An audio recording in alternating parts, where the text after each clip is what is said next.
Hello, camera two.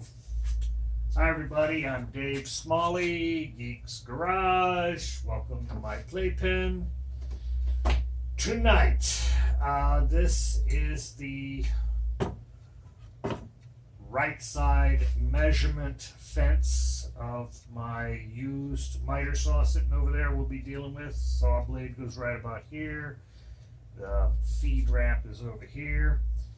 So, we are attempting to place a T-track on here with a stop block, and this piece of wood is a quarter of an inch or so too high.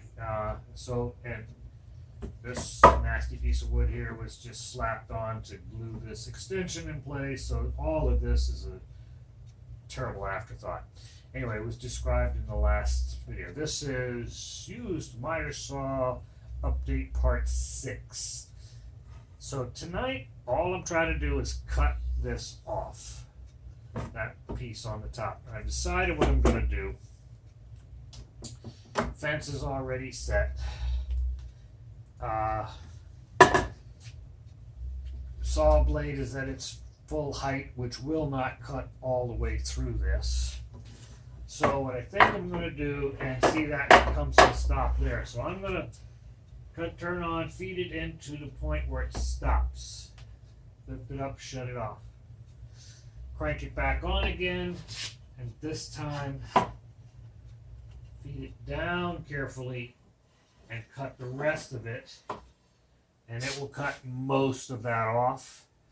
Then I'm going to flip it over and see if I can carefully trim that other section off. I think I'll be okay. We're gonna find out in a minute here. Okay, so I got shoes on. Yay! I will not need my push sticks. I like how they both fit right in there. I won't need my push sticks for this job because my fingers will be out of danger. And I will get my... Oh, let me get some power hooked up here. I have not yet figured out, oh, you know what I should do? I'm not going to do it right now. One of these days, I'm going to get one of your cameras up underneath here to see where the dust goes during a cut, so that I can figure out how to place my dust protection. Dust collection, not protection. Alright, so let's get her fired up here. I should hear nothing when I plug it in. Good. Now it should flip on. Let me get my face shield in place. If you've been watching me, you know that I really like this face shield thing. At the very least, wear goggles or safety glasses. But I like these. Oh, the one problem these face shields with this one is piss poor quality. I need to frig around with these so that it stays up better. And it protects your face so good that it's a little stuffy in there. You're breathing in your exhaust. Alright. Oh, it's staying still tonight. Thank you. Alright, so again, always practice. I'm going to run it until it stops. Lift it up, shut it off. And then from that point, set it back down. Set it down. Set it down so that it's on top of this. Okay, that's the thing. So I run it till it stops. Here, run it till it stops. Flip it up. I don't need to shut it off. Run it till it stops. Flip it up. Take this. Yeah, move it to there. Come down on it. And then I'll make the rest of the cut like that. Yeah, I'll cut it to about here. At that point, I'll pop it down and run it the rest of the way through. Then it still should have some here. And I'll flip it over and see if I can get that off. Okay, let's see what happens. You got the plan. Let's go.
that went as well as I could have wished.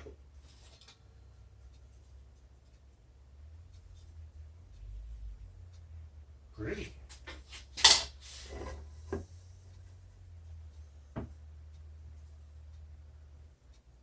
Boy, it looks pretty good. Okay, we're gonna find out in a minute. This came out pretty nice. This will be nice shim material. All right, where's our little beastie? T-track. Stop block. Ooh, look at that. Fits in there nice and neat. And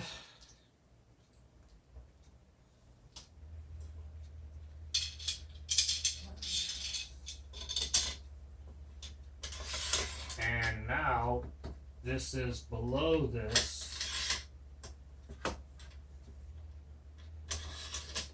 Oh, something's, why is it catching that?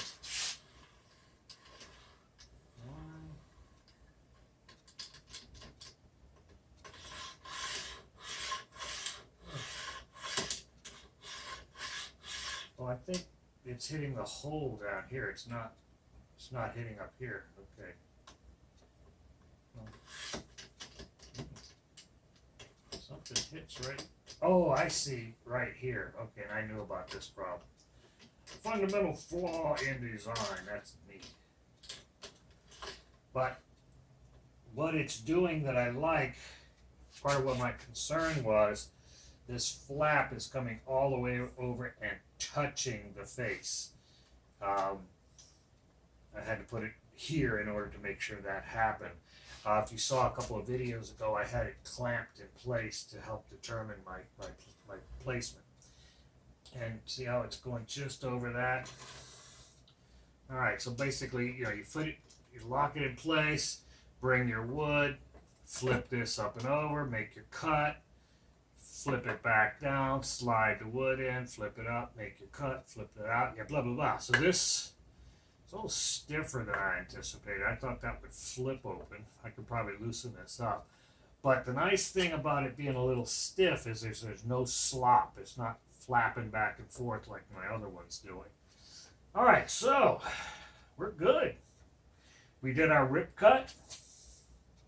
Yeah, that's called a rip cut. So we did our rip cut successfully. Let's get to mounting. Fantastic. Okay, so this is basically ready to go. Take our fence off. We don't need it right now. I also do not need that blade up in the air. I also don't need the power on. So the power is switched off here. Fully disconnected now. And get this blade back down under the table. A little safer to operate. Let's store this fella. Oops, under here. I haven't found a good way to store this yet.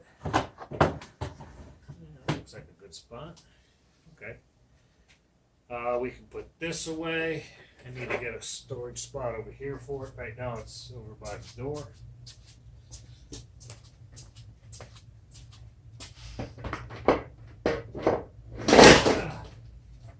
Trying to make a mess. All right, now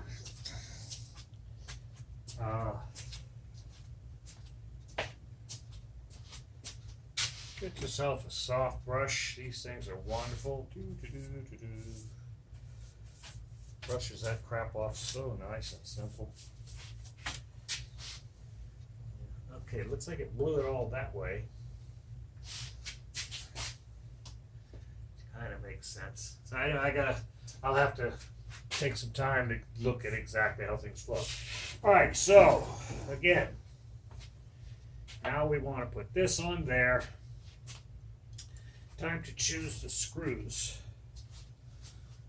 I like these little 6x1 deck screws, but their heads are so small.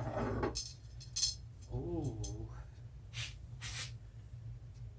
I think. Oh, they come up just a hair. So let's make sure that they're not going to strike the bottom of this T-nut. It's called a T-track.